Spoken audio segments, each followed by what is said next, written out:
Ann, we're on. Okay, welcome everyone, and thank you so much for joining us on another Women to Win Candidate Forum. I'm Ann Hesse, and I chair the Democrats Abroad Global Women's Caucus. I'm joined here today by Angela Fobbs, DA Global Black Caucus Chair, and to help us put that spotlight on our great women candidates, we have Carol Moore, who chairs our Women's Caucus Candidate Information Team. And we are honored and excited to have 4 special guests with us today. These are all great women candidates ready to flip those red seats blue. But before we get started with our guests, please note that we've collected questions that our attendees have sent in, and we'll be asking these on the call today. We also encourage you to add your questions to the Zoom Q&A box at the bottom of your screen or in the Facebook chat box. So, and directly after this event, you can move to a special voter assistance Zoom meeting. Our volunteers from the voter assistance team will be standing by live to help you answer your voting questions right after this call. Angela will put that link right in the chat box, and we'll do that again at the end of the call. If you have questions on registering to vote, requesting your ballot, or the best way to send in your voted ballot, you can click on over with that link that's in the chat box after the call. But now let's hear from our guests. I will introduce each guest and invite her to tell us why she's running, what her issues are most critical to her campaign, and what her priorities will be once she's won. So after our opening statements, then we'll go to the questions. Our first guest is Hiral Tipirneni from Arizona. Hiral has served the Phoenix area for more than 20 years as an emergency room physician, a cancer research advocate, and on the board of directors of the Maricopa Health Foundation. Tippernini's family emigrated from India to Ohio when she was only 3, and she was inspired to become a doctor after a childhood illness. Tippernini supports Medicare for All, expanded family and medical leave, and policies protecting women's reproductive health care rights. Hiral believes gun violence is a public health issue, and she has big plans for education, immigration, and much, much more, which we hope she'll share with us now. So please join me in welcoming Hiral. Hiral? Thank you so much, Anne. I appreciate the kind introduction, and it's lovely to be here with you, with Angela, Carol, and of course, my amazing fellow candidates. It's an honor to be here with you all. I am Dr. Hiral Tipirneni, and I'm so proud to be the Democratic nominee here in Arizona 6.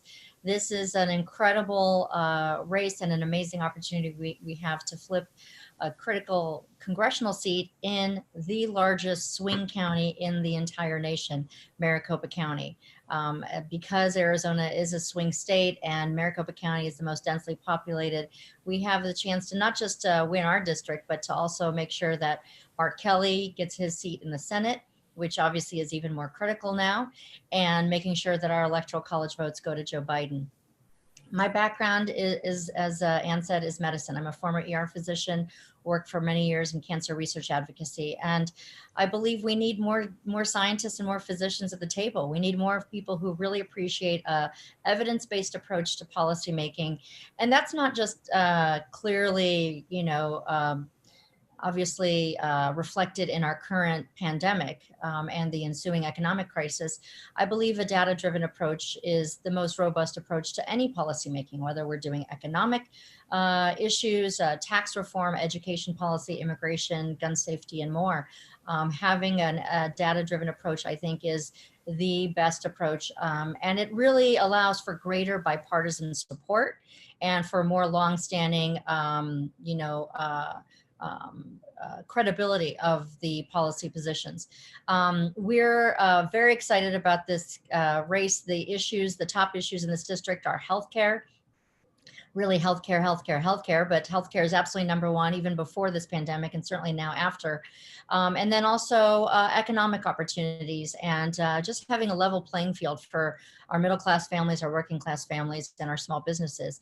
And then the third biggest issue in our district, and really I think across our state, is the outsized role of corporate money in politics and rooting out the corruption, which again, my opponent is one of those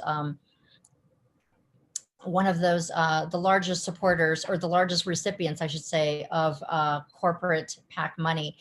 So we need to address all of those things. And Anne, I know you mentioned, a little bit about my background. Just so it's clear, my healthcare plan is really a Medicare for anyone who wants it. It's not Medicare for all. It's about making sure that we strengthen and stabilize the ACA, keep the parts of it that work, build upon that progress, introduce a robust public option, which would be Medicare type entity in the marketplace, let people purchase it out of pocket, and get that goal of quality, affordable healthcare for every American. I know this is a goal we can achieve, and it is something that really has driven me throughout this race. Just real quickly, our district is now a toss-up race. We have recent polling that shows we are up by 3 points on our opponent, 48-45. This is absolutely a winnable seat. We're working as hard as we can. We've got about 15 days until ballots are mailed out on October 7th when voting begins, and we're doing everything we can to bring this home. So thank you all so much. I look forward to this conversation. Okay, thank you. We're doing everything we can do too. So, all right, thank you so much. Now I'd like to introduce Desiree Tims from Ohio. Desiree was born and raised in Dayton, Ohio, and she was the first in her family to earn a 4-year degree and went on to earn a law degree from Georgetown. She volunteered with President Obama's 2008 campaign and held a position in the Obama administration during his first term. Desiree worked for Senators Sherrod Brown of Ohio and Kirsten Gillibrand of New York, and served as president of the Senate Black Legislative Staff Caucus, working to advance policy issues such as reauthorization of the Farm Bill, increasing the minimum wage, affordable childcare, healthcare, and climate change. So Desiree, welcome to our forum. The mic is yours. Thank you so much for having me today. I am so excited to be here along with my sisters on the trail as we work to flip these red seats blue, because we know they're not truly red. They are represented by people who haven't been reaching out to those who are and feel underrepresented. And so I look forward to flipping these seats with these ladies. As Anne mentioned, I'm born and raised in Dayton, here in Southwest Ohio. I am running in a seat that is R+4. We have an opportunity to flip this seat. Last quarter, I outraised my Republican opponent 5-1. I am outspending my Republican opponent on TV right now 4-1. And we have a lot of energy and momentum on the ground here. This is a district that Sherrod Brown won in 2018 by 6 points. Both of our Democratic Supreme Court justices performed well at 60% and 49.5% respectively in 2018, winning their statewide seats. And now I have an opportunity to flip it blue. It's rooted in Montgomery County, which is one of Ohio's largest swing counties. It went for Obama twice and then for Trump by less than 1 point in 2016. So we have an opportunity to swing it back, both for me and for Joe Biden, so that we can deliver Ohio to Joe and Kamala, so that we can build back better. I am the first African-American Democratic nominee in this seat, and I'll be the first woman to represent the district. We have 5 colleges and universities, 2 of which are historically Black colleges and universities. And people feel our message. They're hearing us.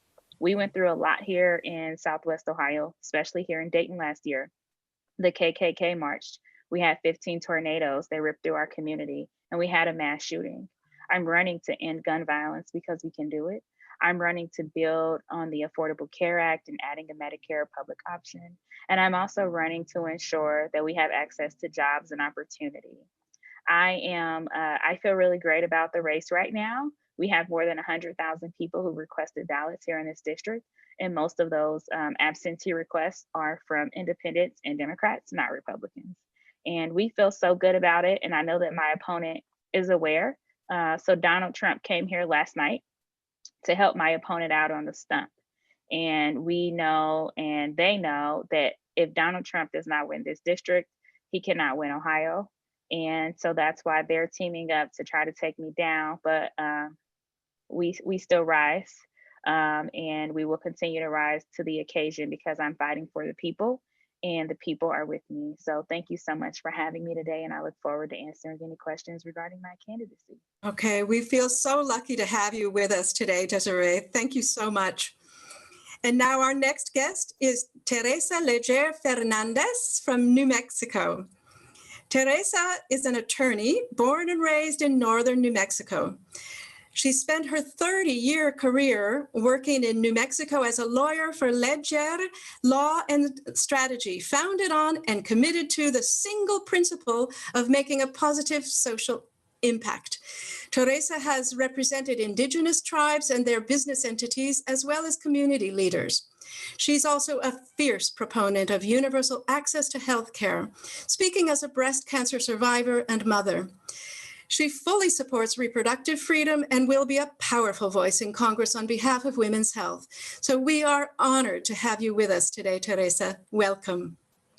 Hello, and hello, everybody across the globe. You know, I really believe that all of our issues that we must face, we need to face collectively and communally. And when we think about what that means, it means not just our small little community of whether it's New Mexico or the United States, but it has to include the entire planet. And so I love the idea that I am able to speak to you across the planet.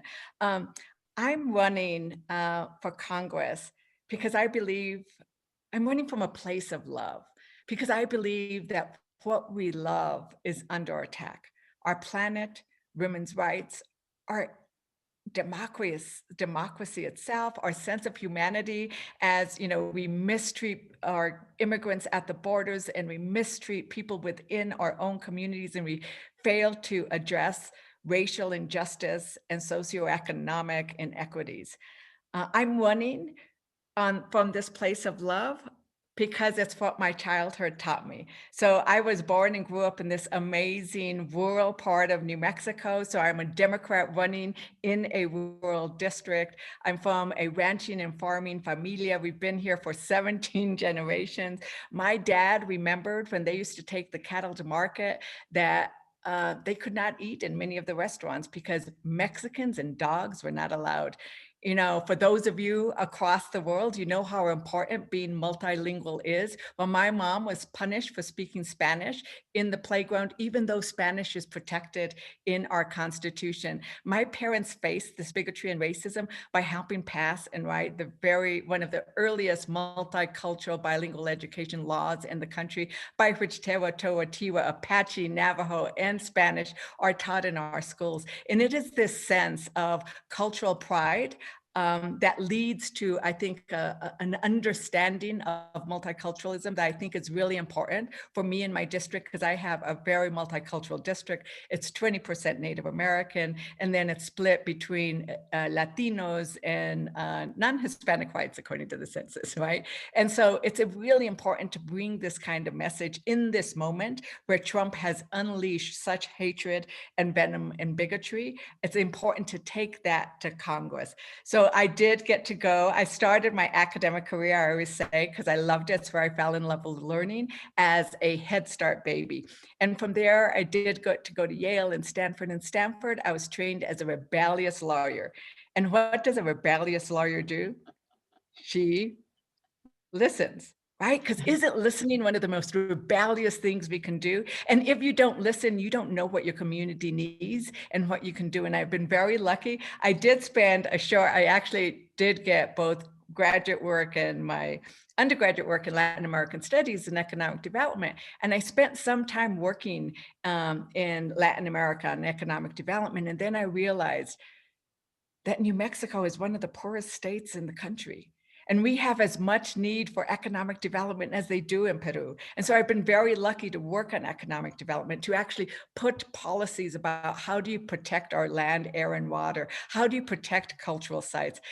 Into action. I've been I'm the Voting Rights Act expert in the state. And so now in this moment when our democracy is threatened, these are things that I've worked on and will take to Congress.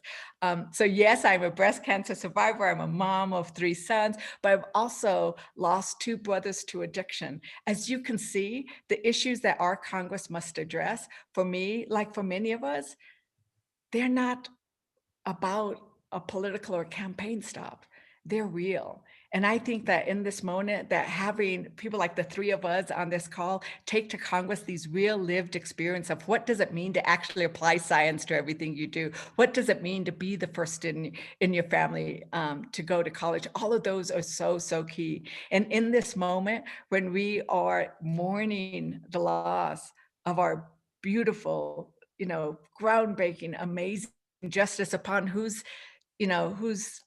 shoulders I stand as, an attorney who was able to do whatever I wanted because of the cases that she did. And her saying that women belong in all those places where decisions are made. I thank each of you for helping us get to those places where some important decisions are going to be made in 2021. Thank you. Muchísimas gracias. Taha. Thank you so much, Teresa. Oh, so much of what you said really resonates with Democrats abroad. We are also multicultural, multilingual, and and we really understand what that's about. So finally, let me introduce you to our guest, Patricia Ackerman from Nevada. Patricia is the daughter of immigrants, both Holocaust survivors who fled to America. And at the young age of 21, Patricia started her first business, a successful interior landscaping firm. A variety of other careers and pursuits followed, from signing up to be an undercover agent for the FBI to becoming an accomplished high-altitude mountain climber. Wow.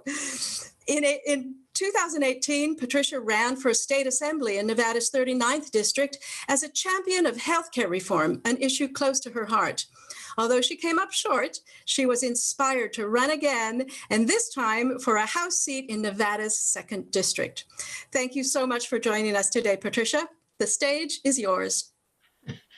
Thank you, Anne. And I also have to mention, I've been to Stuttgart. It is an incredibly beautiful little town. I have friends who were there because of the military. So yeah, it's a delight to actually be speaking with someone who is there. Oh, you have to come back. Oh, I would love to, but once I get into the seat, as we all know, travel is out of the calendar. I am incredibly honored to be here with such powerhouse women. Wow. Yeah, I want to show you all something that I keep on my desk. See if you can see this here.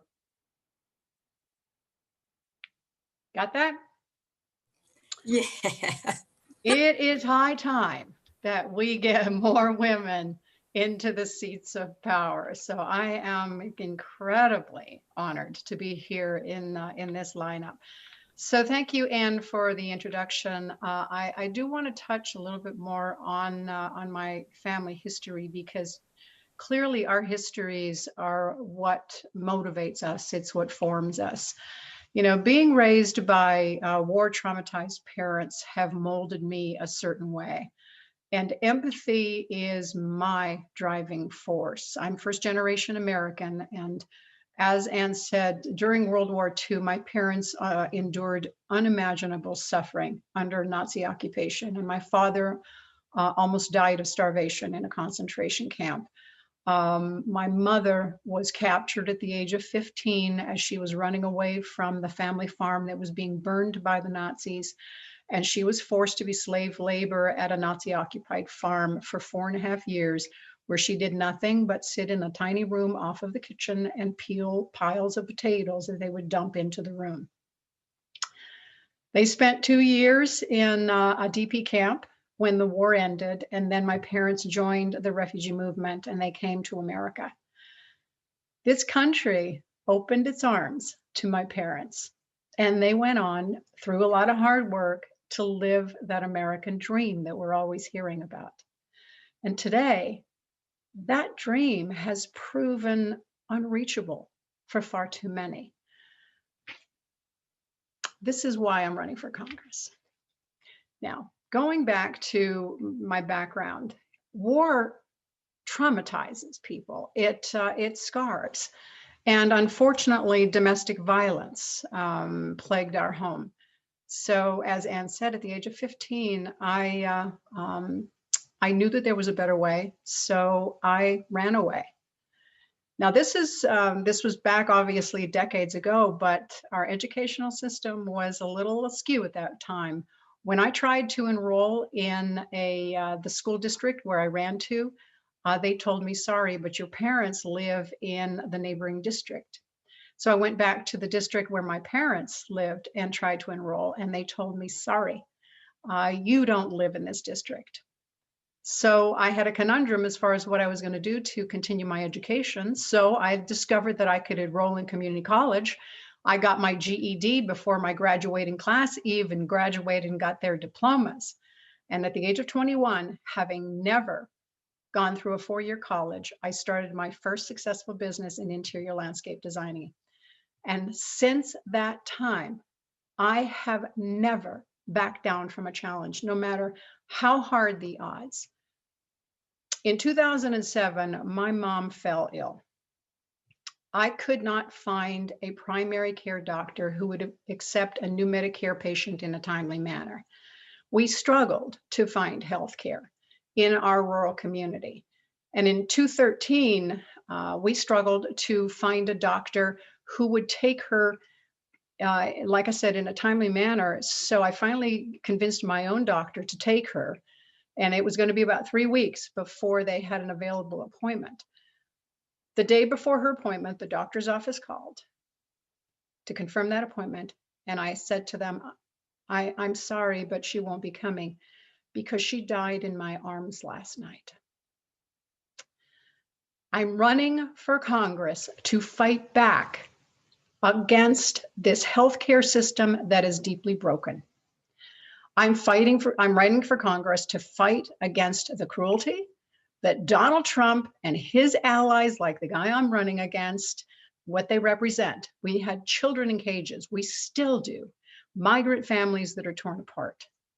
I am running because I want to fight for a healthcare system that is accessible and affordable to all Americans, that's not going to bankrupt families.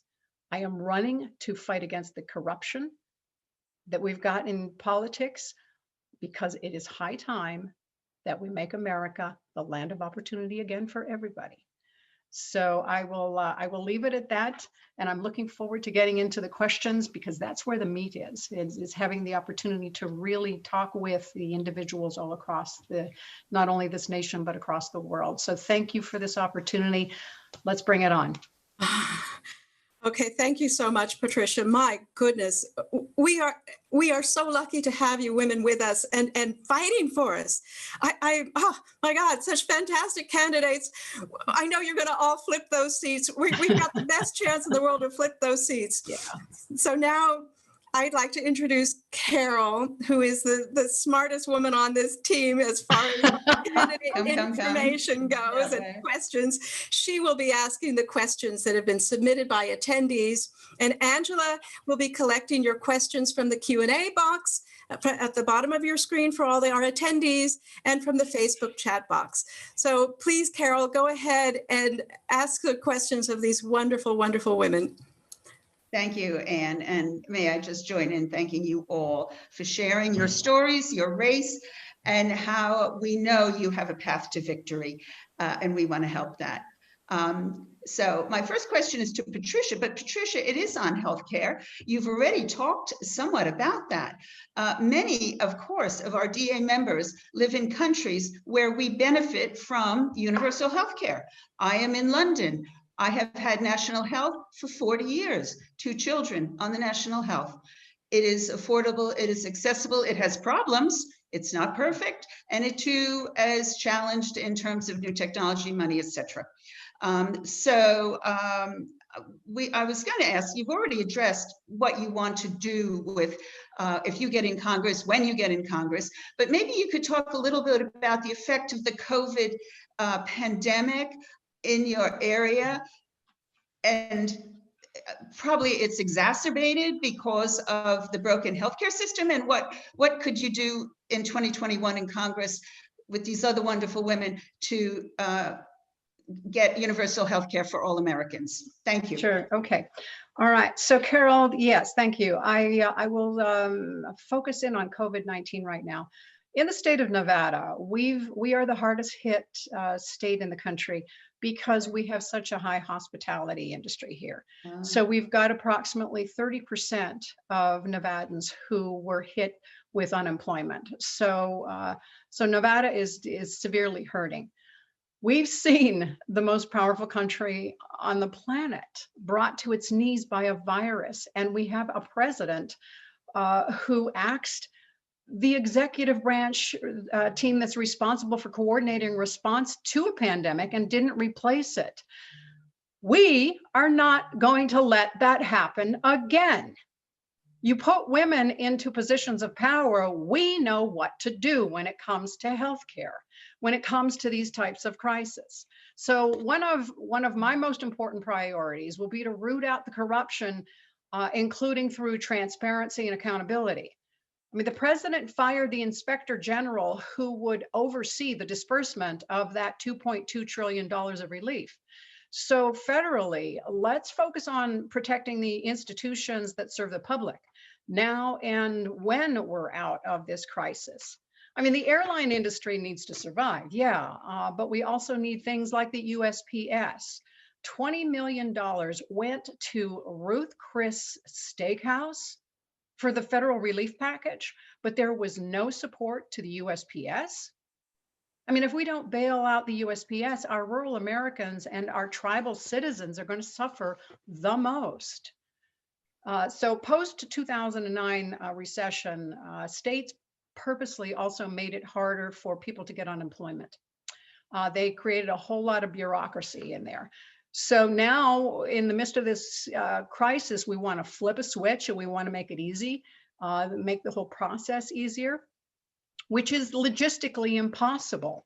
So it's largely a state-by-state issue, but let's explore the ways where we can work with the federal government to partner with the states to help them update and modernize our unemployment insurance application process. So those are some of the things that I see right off the bat that we can do to critically assist during this particular crisis. Now, when it comes to healthcare, I do want to flesh that out a little bit more because yes, it is a priority of mine. What I want to do is go a lot further with our healthcare reform, especially for the state of Nevada. And I know that there's rural communities all across the country who can get onto that same boat. We have to expand rural clinics. We need to expand telemedicine and broadband in the rural communities and get them to have access. That's something that my opponent has voted against repeatedly. So we have people out in rural Nevada who do not have access to health care. We also subsidize the cost of education at UNR, School of Medicine, and we lose a lot of those doctors who go on to residency at places throughout the country. So let's create a funnel of doctors who are willing to serve in rural communities. And I think this starts with universal pre-K and the education system. If we create better opportunities for everyone, regardless of the zip code, then we're going to allow for more students from those rural areas to actually access medical school. And if those doctors that come from rural communities, they're more likely to serve in rural communities. We should also look at giving loan forgiveness options to doctors who are willing to go into those rural communities for a certain amount of years. So those are some of the steps that I want to take right off the bat once we actually get into Congress, because again, healthcare access is an abomination. Our system is very broken. So again, that's a passion. So that's some of my priorities. Thank you. Oh, Patricia, thank you so much for all of those ideas, which, you're really illustrating along with your future colleagues here, all that needs to be done and can be done. And that is why we're thrilled to have you with us today. I'd like to go on with a question for Desiree. And this has to do with the racial justice issue brought so to the fore over the last 6 months. Attorney General Barr recently claimed that he did not believe there was racism as a systemic problem in policing. He seems to ignore police shootings of unarmed Black men and women and the extensive academic research that documents law enforcement inequality. What steps would you propose to reform law enforcement and build trust back for Black communities in our country? Yeah, I remember hearing those comments and I thought they were so unfortunate. It is so sad that the top cop in the country, the top attorney general, is blind to what we are seeing happening here in our communities. Not just Americans, it's happening and people are seeing it all over the world, right? We are seeing Black and brown men and women being choked and suffocated and killed for crimes that don't, they aren't punishable by death, right? For things that have been committed. And there are changes that we can take. And many police officers who are authoring and on board with these changes, such as body cameras, creating a system where we can track and collect data on the number of police involved killings and murders and excessive force, where we can figure out what training is necessary to sort of avoid the dangers and the threats. This comes down to Americans of all races, of all backgrounds, feeling safe around one another. And it is clear that many don't feel safe, including Black and brown members of the community don't feel safe around police officers, and that's something we have to change. I have members in my family who are police officers. We talk about these issues and discussion at large and talk about what's happening within our departments. We have to make sure that diversity is key, that we are ensuring that people who are swearing to protect those they serve look like those who they are protecting and serving. And we also need to ensure that there's some sort of residency requirement. And it's something that I've been advocating for on the stump a lot, that we need nationally. You need to live where you serve. If you are policing a community, you may not be aware that Mr. Johnson crosses Mrs. Short's yard every day at 8 p.m. To go to the corner store or to go to the grocery store to pick up, cabbage or, a 6-pack of beer or whatever it may be. But if you are new to that community or you are unfamiliar, you may think that person is trespassing. You may not understand the understanding those neighbors have with one another. And so we need to make sure that there are officers who are living in the communities that they serve. I think what Attorney General Barr said is very damaging to the conversations that we are having that are productive. There are conversations that we're talking about as to how to move forward, because part of the issue is honesty, it's transparency, it's accountability. And if we can't be honest with each other about what's happening in our country, what has happened for decades, when we're talking about racial injustice and trauma that is ongoing, that is intergeneration, that is inflicted on certain groups of people based on their socioeconomic status or race, if we cannot be honest about it, we are not going to be able to move forward. And so it is very important that we move forward with honest conversations that will lead to productive policy and outcomes where we can all feel safe. So those are some of the issues I will be supporting. The Congressional Black Caucus, in coordination with some of the families, supported and sponsored the George Floyd Justice and Policing Act. It is a piece of legislation that will go really far and help bring change throughout our community. It's something I supported. Of course, my opponent voted no against it.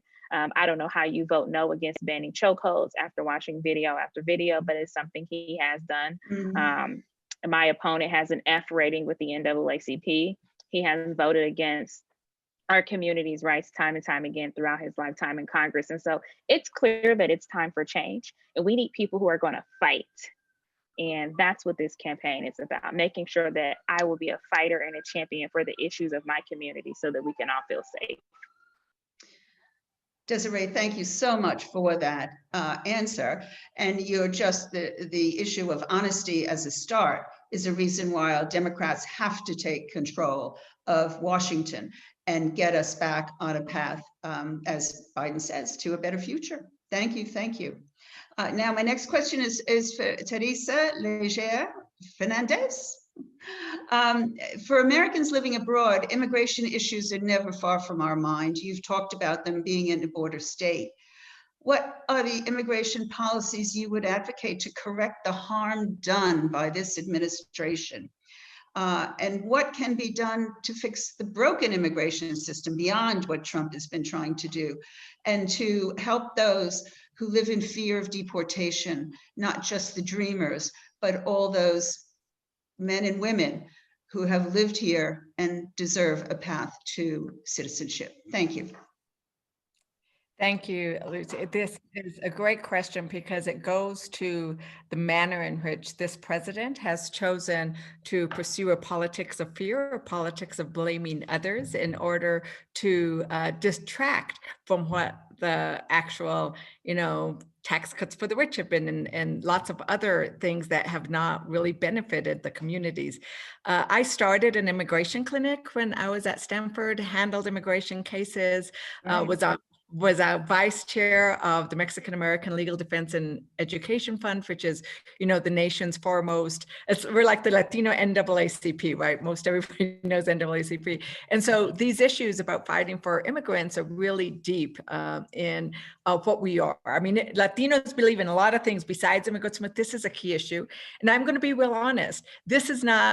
We have not had a great president. Even as much as I loved Obama, he was not good on immigration issues. And so we are going to be pushing Biden a little harder on this because what we need to recognize is that immigrants are an amazing economic force of good for this country. They're a force of, cultural wonderfulness, right? And great food and intellectual, capacity, and they pick our foods and they care for our elderly. I mean, they play such an important role. And the way in which we have treated them is to scapegoat them. And so what we need to do is, one, we have asylum laws like others, which say that refugees who come to our borders and present a credible fear of persecution, they must be let in. And instead, what this administration has done is say, let's pull apart those families at the border so that we can discourage others from coming, which actually goes to our humanity, as I talked about earlier, that a sense of who we are, our humanity, is at stake in this election. And where it pained me and gave me the right sense of outrage when I heard that not a single cabinet member raised an objection when they talked about this policy at their cabinet meeting, right? It's like, what outrage. It's not just one person that says, that whole administration, everybody wants. I've been, I was a White House fellow, so I know what that cabinet room looks like. And I just imagined all of them with, what kind of hearts do you have that you are going to do that to families, right?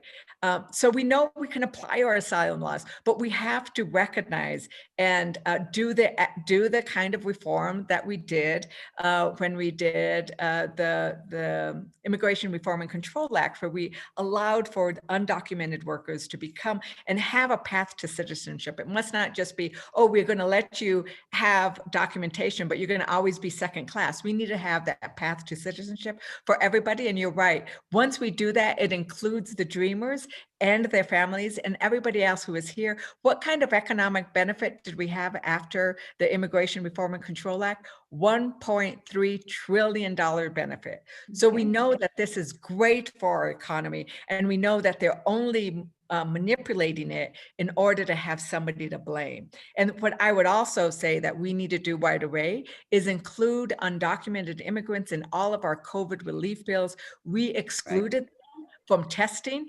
You're not going to have a healthy community unless you have, I believe this, whether it's immigrants or whatever, right? That we have to build healthy, thriving communities, and that our government has an obligation to create what we need for healthy, thriving communities, from infrastructure to education to healthcare. But if you're not going to test undocumented immigrants, you're putting everybody at risk. It is so short-sighted. So we make such short-sighted decisions.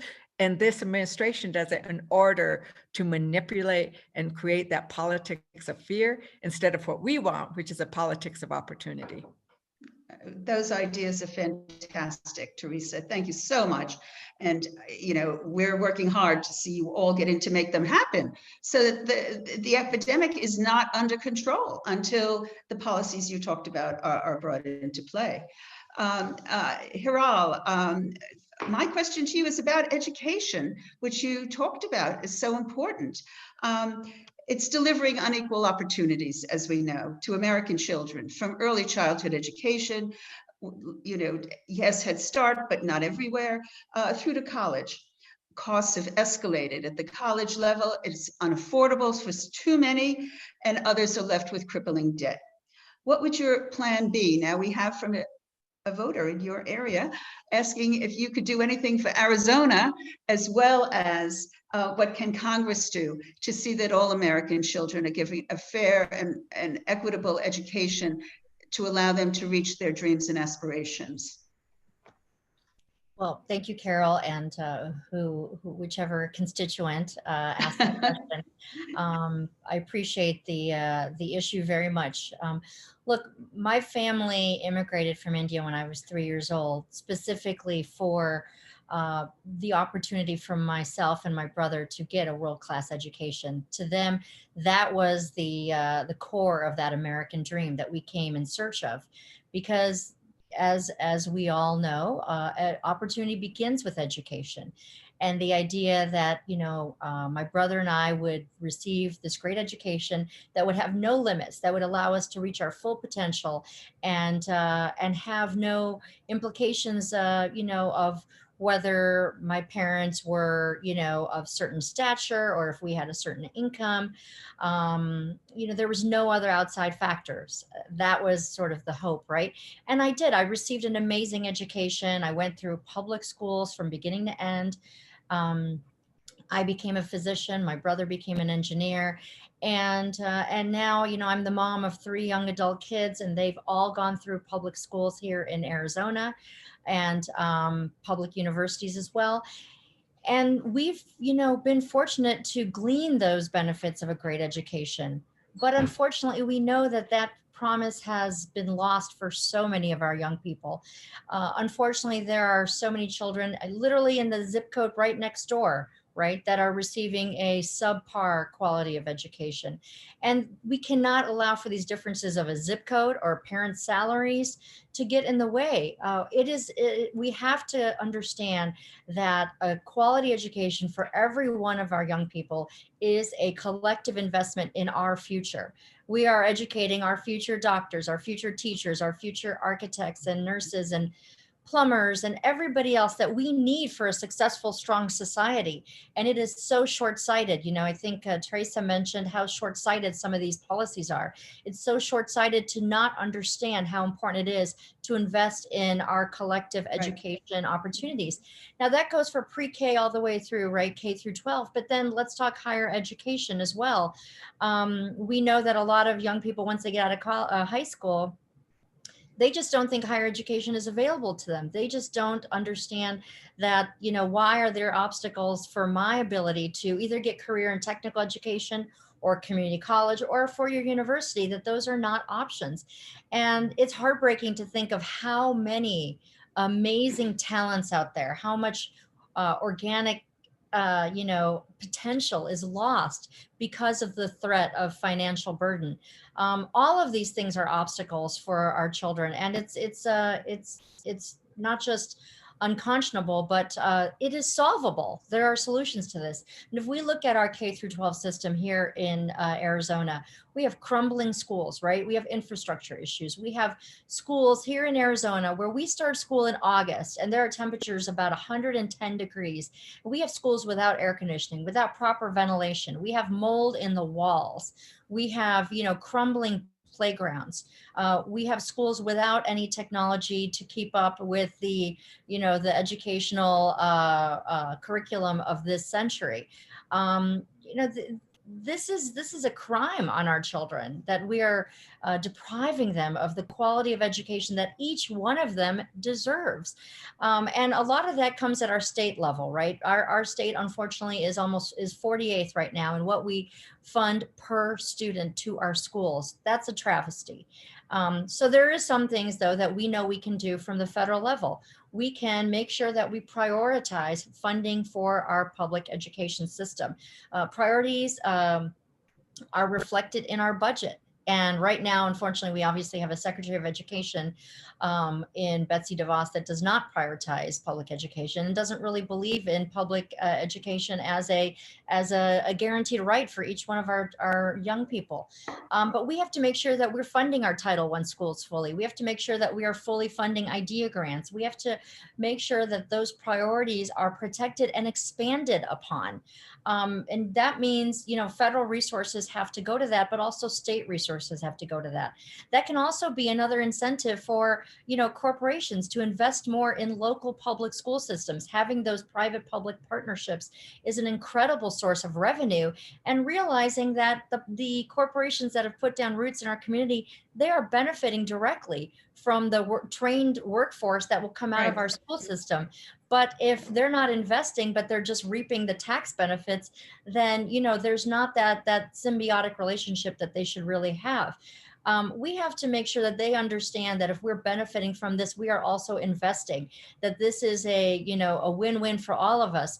And unfortunately, right now, we have more leaders that are preferring to give those corporations massive handouts and tax cuts rather than expecting them to pay their fair share and invest in their local communities. That's not just economic revenue that they could generate, but it's true, intellectual capacity and a trained workforce that we all benefit from. As far as higher education, we have to stop the predatory practices of our loaning institutions, literally preying on our young people who are trying to get an education, and they spend decades upon decades just paying off their interest, let alone the principal on these loans. We have to make sure that we're investing fully in Pell Grants, expand opportunities for those youth that have traditionally or historically been underrepresented in higher education or had limited opportunities. There are a lot of national service opportunities we could provide. Patricia mentioned some that we have in our healthcare industry. We have public service opportunities for healthcare, for medical students to serve in rural communities, to serve in underserved communities, and with the Indian Health Service and so forth. And that is a great way to pay for their education, give them this opportunity, and also make sure that, they are able to give something back. We should have those opportunities in all areas of educational, categories. But again, it's really about coming back to prioritizing. It's about our nation recognizing the value of education. And unfortunately, that's somehow been lost. That is literally the reason why millions of immigrants come to these shores, is to seek that great quality of education. And if we are not even serving our own neighbors and our children here, we are doing our entire nation a grave disservice. So we need leadership that prioritizes education all the way from pre-K through higher levels, and making sure that we're putting that investment in our collective future. Well, thank you so much, Hiral. And we just need you to take those ideas, and we need all of you to take these ideas forward in January. So I'm now going to pass back to Anne for more questions. Okay, thank you so much. All right, let's go now to the questions that have come in into the chat box. Some fabulous questions. Angela, would you like to go with the question about our RBG? Oh, yes. Yes, I would. Well, with the loss of RBG, I was wondering if each of you would address the passing of Justice Ginsburg and what you think the biggest danger is that we'll face as a nation with the possibility of yet another Trump judge on the bench. Let's start with Hiral. Well, I appreciate this question so much. Obviously, the passing of Justice Ginsburg has had a profound impact on our entire nation. And, we not only grieve this amazing legal giant and this paragon of justice, but we realize, in very pragmatic terms, the impact that this can have on our Supreme Court. For millions of Americans, I think the most existential threat is regarding healthcare. What we know is that the ACA right now has been under attack consistently by this administration from day one, repealing parts of it, eroding it, essentially sabotaging it and making it less effective. But now they've gone all in, right? They have attorneys general have taken this case all the way to the Supreme Court. This is supported by our administration as well as by my opponent, that SCOTUS is going to be hearing oral arguments starting on November 10th about fully repealing the ACA. Now, let's be very clear about what that means. This is not a theoretical threat. This is an absolute threat to 23 million Americans who receive their health care through the marketplace, who could lose their coverage overnight, not to mention the almost 1 in every 2 of Americans that have a pre-existing condition. That is half our population that could lose their ability to be insurable, or they could either not obtain insurance at all, or they could be charged astronomical and copays. So we are talking about a threat to virtually every family in our country that could suffer the consequences of the outcome of that case being heard by SCOTUS. So there's no doubt that healthcare is very much on the ballot, and it is very much hanging in the balance. That obviously leads to so many other consequences down the road, right? Because we have seen how fragile our healthcare system is already in this pandemic, which has led to all these economic consequences, as well as just highlighting all the disparities and the inequities in our system. Imagine this being magnified 1,000-fold if we completely obliterate what remains of the ACA, which we should instead be building upon and growing and sustaining and expanding. So that to me is the greatest threat, and that looms literally on November 10th, a week after the election. So as we mourn the passing of Justice Ginsburg, I hope everybody understands just all that is at stake on the ballot in November 3rd. Yes, so thank you very much for that answer. And I just want to interject here really quickly that if you're watching this and you're an overseas voter and you haven't requested your absentee ballot yet, please go to votefromabroad.org and request your absentee ballot. Ask for your ballot to be delivered by mail so it gets here quickly. Don't trust the post office to deliver your ballot before November 3rd. If you're in the United States and you're seeing this, go to iwillvote.com and choose your state and register to vote, or check your registration. This is incredibly important. A lot of lives are in the balance, including the fate of our planet. So we cannot stay complacent. Get up and take action. It is an emergency. We have a 5-alarm fire. Sorry about that. I just had to say it because we need everyone to vote, and vote like there are lives that are hanging in the balance at this time. Let's go back to that question. Desiree, what do you think is the biggest danger that we face as a nation with the possibility of another Trump judge on the bench? Yeah, I spent time working for the League of Conservation Voters as the Judiciary Director, working directly on judicial appointments under the Trump administration. And what we saw in those hearings, not just at the Supreme Court, but in some of our federal lower courts, what you hear in those hearings are scary. There are judges being confirmed who are not qualified to serve lifetime appointments on the bench. They are only subscribing to conservative values and being pushed through the process for the sake of filling vacancies. That's not democratic.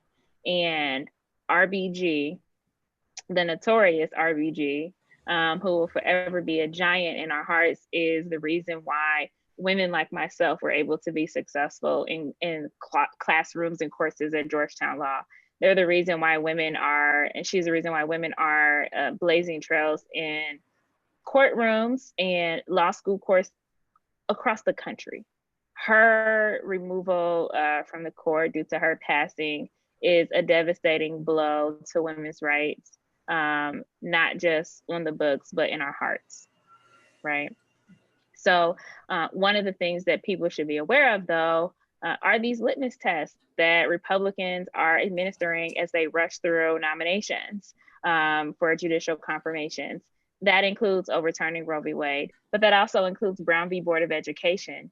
And so when we think about the progress that those before us have made in the 60s, and how many of those legislative priorities have been undone, that includes gutting the Voting Rights Act. It looks like gutting Roe v. Wade. It looks like gutting the Affordable Care Act.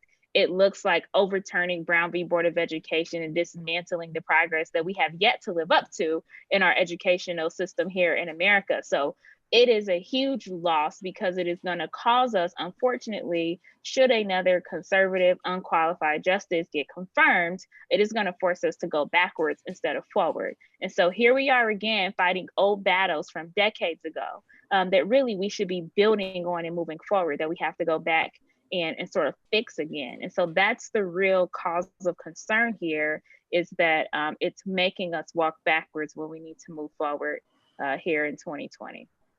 Thank you, Desiree. Teresa, would you like to answer that question also? So I think what I'll do is take a stance on what should we do. The question was, we don't want to distract from get out the vote. But what we need to do is use this as an inspiration for getting out the vote, right? So that we can address each of these issues that, these women sort of succinctly talked about and more. Because then what we're going to have to do is not leave anything on the table. We're going to really make sure we need to flip those Senate seats and focus on the ones that are flippable. I know we all, so there are some that are close, and you can go and look at the ones that are closest, right? The idea that we have a chance in Ohio, right? Let's get that Ohio one flipped. Let's get South Carolina. Thank heaven, Arizona, right? Because then what we're going to have to do is, if this actually happens, we have to not, I do think we still need to put a lot of pressure on the existing senators that have a vote. We can't give up, right? We don't give up that piece of trying to peel somebody away. It doesn't look like will happen, but let's not do that. And then we have to say that everything's on the table. That if they put a sixth conservative justice on, everything's on the table, and that's where the House will play a role, and that's where the Senate will play a role. We're going to have to make sure that we flip that Senate and that we get rid of the filibuster so that we can actually have an agenda, so we can pass the laws, so that we can pass the law that makes it law of the land, not just our Constitution protecting a women's right. We need to pass those kinds of laws. And then we even need to think about, I don't know exactly where we'll be on this, but we need to even think about what happens in terms of it is Congress that sets the number of Supreme Court justice. That's a constitutional right we have. We need to take back our power in the Congress and leave everything on the table and say, we have to be bold. We have to be courageous. We have to have big policies where we have been nice too often. And so now we have to say, we are protecting. I loved the way the women said, we are protecting people's lives. The number of people who have died, not just from COVID, but from so many of the policies that this man has enacted. And the number of people who will die from the planetary crisis, the refugee crisis, the migrations. We all know the horror that we will be seeing if we don't act strongly and boldly in the United States, leaving everything on the table and just getting out that vote. This is going to mobilize us and motivate us. Thank you. Thank you very much, Teresa. Patricia, what do you think? Wow. Well, these powerhouse ladies that we've got here have pretty much summed it up. You've hit just about every single point when it comes to RBG. So I don't have to repeat that, but I want to share with you on that moment when we learned that RBG had passed. I was doing a Zoom meeting with the young Dems at UNR. These are our future. These are our inspiration. And we were having an extraordinary conversation, just like we're having here, questions, comments, etc. And the news came through. To see the way this youth responded to the passing of Justice Ginsburg was stunning, because it was so heartfelt. They were hit in the gut. They understand the ramifications. They understand the severity, the seriousness of the current situation, because our Republicans have been waiting for this moment for decades. This is their defining moment. They were waiting for this type of window to be able to add yet another conservative to be able to stack the Supreme Court. So we can't underscore enough the severity and the concerns with the passing of RBG. So for me personally, I cut my teeth on activism with NARAL. So the risk to overturning Roe versus Wade is the most, I feel the most passionate about, because with all of you here, all of our sisters having the potential loss of our body autonomy, making our own healthcare choices, is to me the most severe.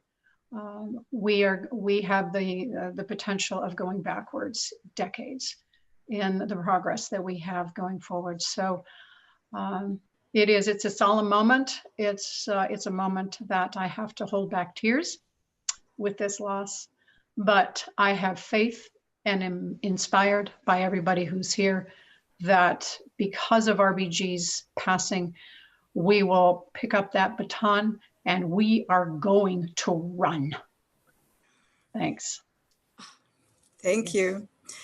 Oh my God, we have so many more wonderful questions. I just want to say that I know that Hiral needs to run pretty soon, so we might say goodbye right now. But if you other ladies would stay on for one more question, especially, we would really appreciate it very, very much. But Hiral, when you need to go, just do it, and we'll. I will. Thank you. Thank you all so much. And Patricia, Teresa, and Desiree, keep doing what you're doing. I'm so proud of all three of you, and I'd be honored to serve alongside you all.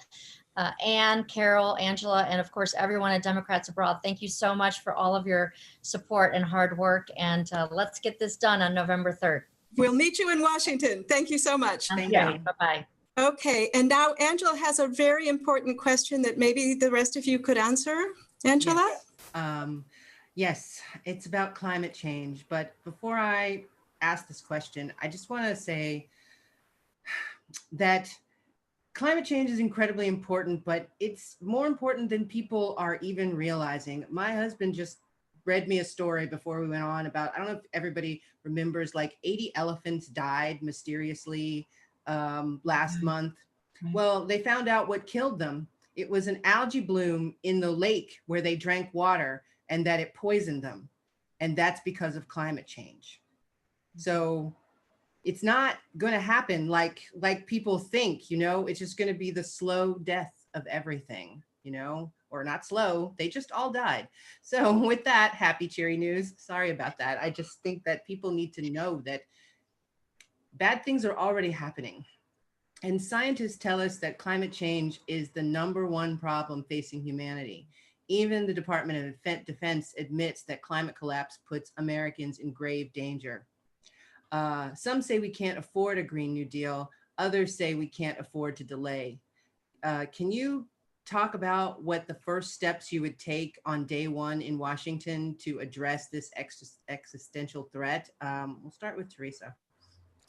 So I completely agree with you. I live in New Mexico, and for those of you who've ever been to Santa Fe or seen any of photos of this place, we are an incredibly fragile environment here, right? Because it is our beauty is the fact that we have these oases of mountain, you know, streams where we can have life and grow things, you know, among where there is a more arid environment. So we see it firsthand.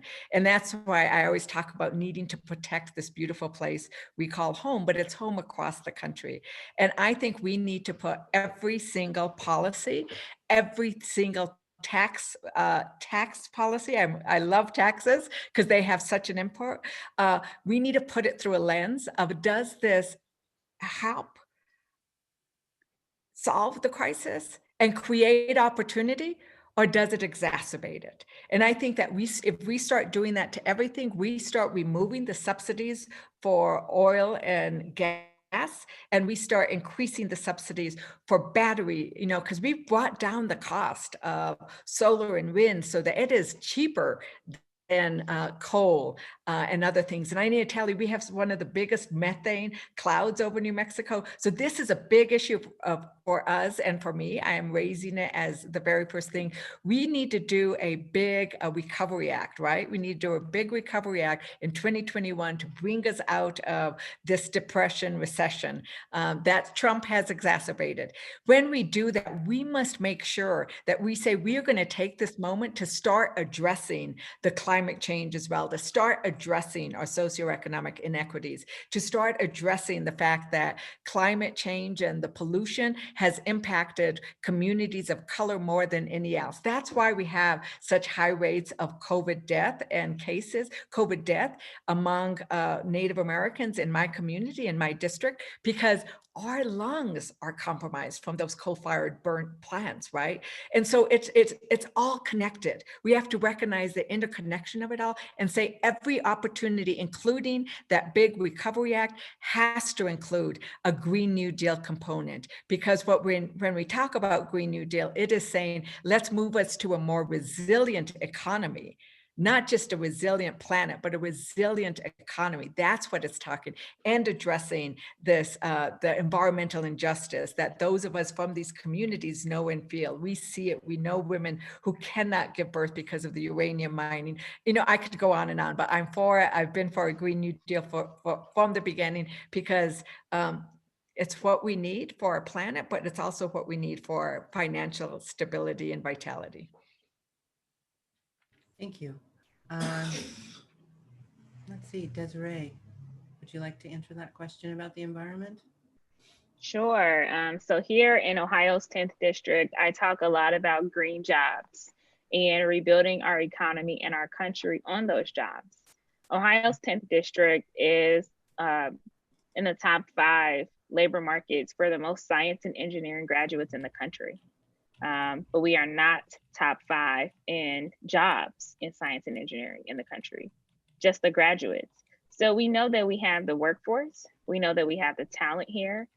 We also have a robust labor, skilled trade labor, steel, engineering, manufacturing, you name it. We can do the logistics and the building. And so what I am talking to people on the stump about is, when we woke up last year on Memorial Day and we had 15 tornadoes, and we woke up on the 16th and we had to clean it up ourselves. We had to make sure that we were relying on each other. And that was Memorial Day last year. Well, 2 weeks ago, we were taking cover in September because we thought more tornadoes were headed our way. And so it's becoming unpredictable. We're seeing homeowners, especially like in Virginia and the Carolinas, they're losing their homes because of the rising tides. They're literally sinking.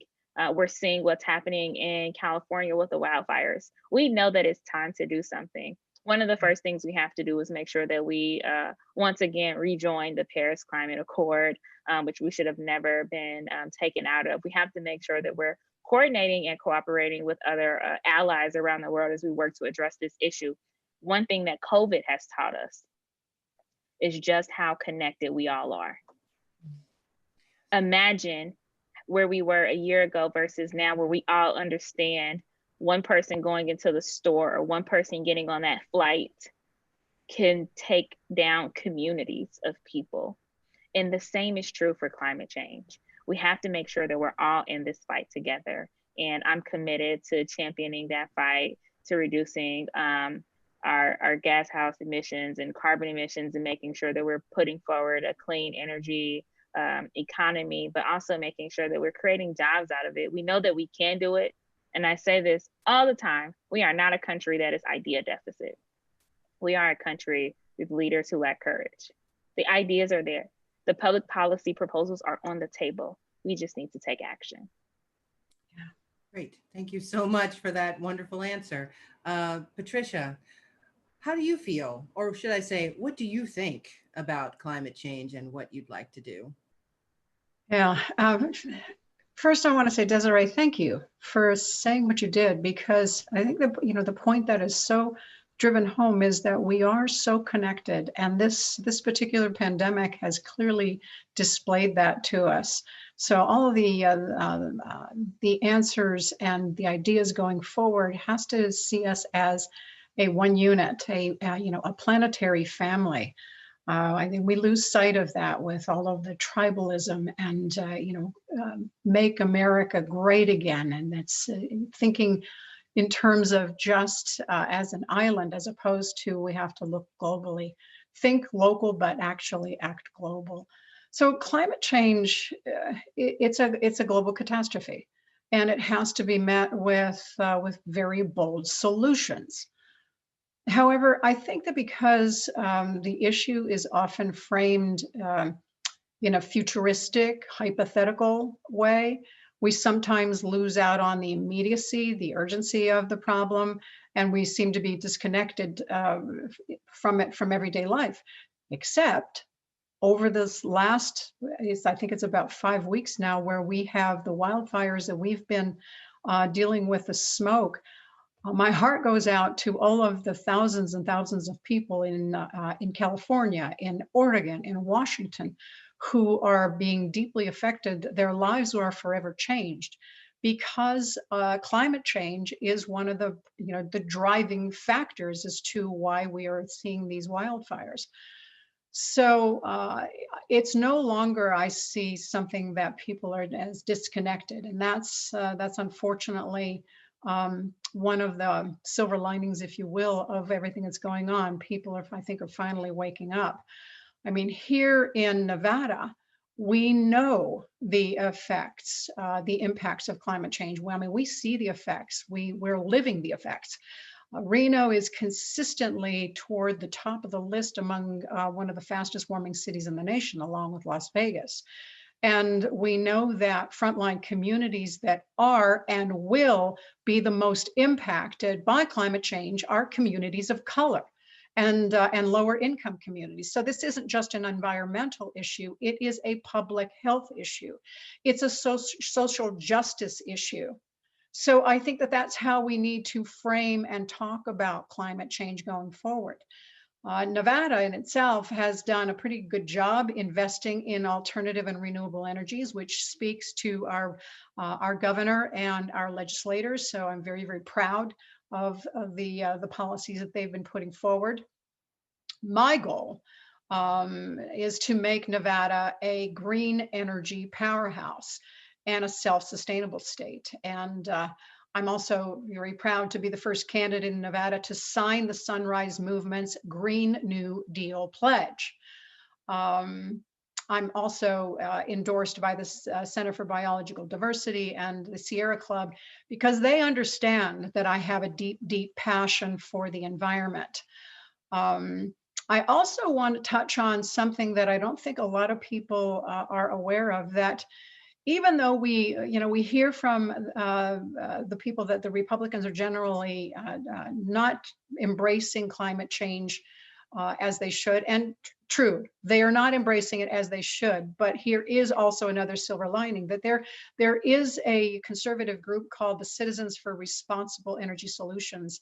They've launched a national $250,000 digital campaign urging for clean energy jobs to be at the centerpiece of the nation's recovery from the coronavirus pandemic. So this gives me hope that we'll see the Republicans start to be willing to work across the aisle. And once we all here get into our seats, I think that we have that window open, and we have to keep putting that pressure on to make sure that that we get policies put forward for fighting climate change. I also, on a local level, want to see an alignment of housing and climate goals. I mean, we all know that there is this massive housing crisis in our area in Washoe County, up in Reno. We all, as well as a lot of those rural communities that we have here, but creating suburban and exurban sprawl which is what's going to happen if we continue to allow folks like the guy that I'm running against to sell off public lands. That's 20th century thinking for a 21st century problem. So I want to align housing and climate goals so we can push for higher density housing, make climate resiliency part of new developments, rooftop solar, including for apartments, create transit-oriented development, incentivize planning that lowers commute times, diminishes the reliance on personal vehicles, and then thus is ultimately going to lower carbon emissions. So I know I'm starting to go into the weeds a little bit with my answer, but this is something that I feel very, very passionate about.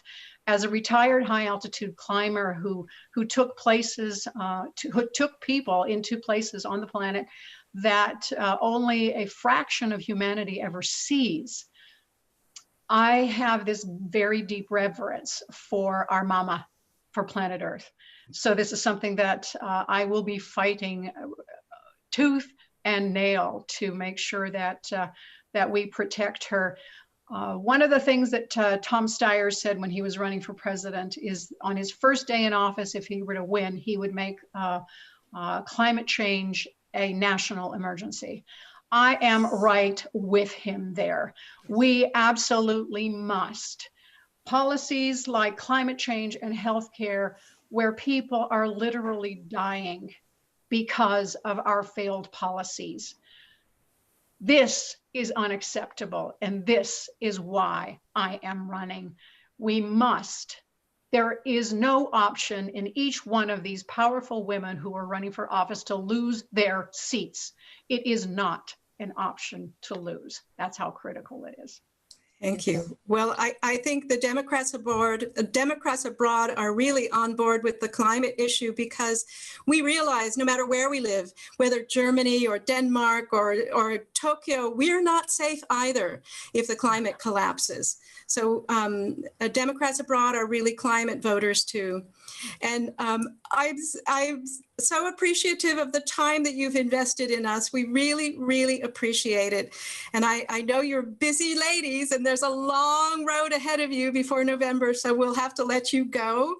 I'd like to thank you very much and wish you the best in your campaigns. Thanks to Angela and Carol and the wonderful team and everybody who's joined our conversation today. So we'll say goodbye to our guests now and let you go. But then Angela has a couple of reminders for our viewers, and we're going to jump to that voter assistance call that is so important to push you ladies over the finish line. We're going to get those ballots in. So thank you so very much. We wish you the best of luck. And yeah, so we'll see you in Washington. Angela? Yes, thanks again to our guest. And Goodbye. Oops. oh, go ahead. Thank you. Go ahead and say much. what you want to say. Bye-bye. Bye. Bye-bye. Thank you so much for coming. And we wish you all the success because we need people like you if we want to change the world. So thank you so much for coming and best of luck. Bye-bye. Bye. God bless you all. Thank you.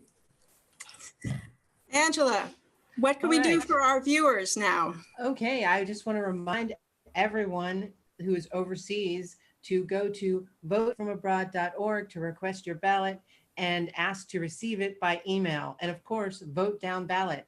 Also, today is National Voter Registration Day, if you did not know this. So maybe remind your friends and family to register to vote and or request their ballot, whatever is appropriate, because we need everyone to vote this year. Also, if you have any questions about your ballot, about requesting a ballot, you can move to our special voter assistance Zoom meeting that's going on right now. I'm going to drop the link into the chat.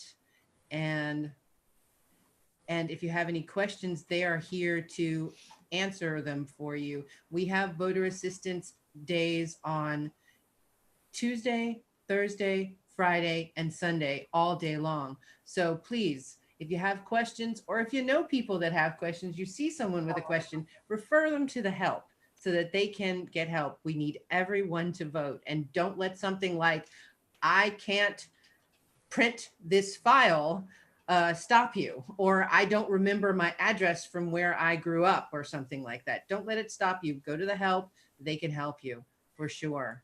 Okay. Anne? Thank you. All right. Well, I hope you've enjoyed this Women to Win Candidates Forum as much as I did. Our very last forum will be before Election Day, will be on Tuesday, October 6th, same time, same station. So check our website soon for more information about that, to pick up the link. 3 words as we close here: vote, volunteer, donate. And with that, I'm going to end this call, and we'll all move over to the voter assistance meeting. Thank you so very much. Bye-bye. Bye-bye. I'm gonna end the streaming. Yep.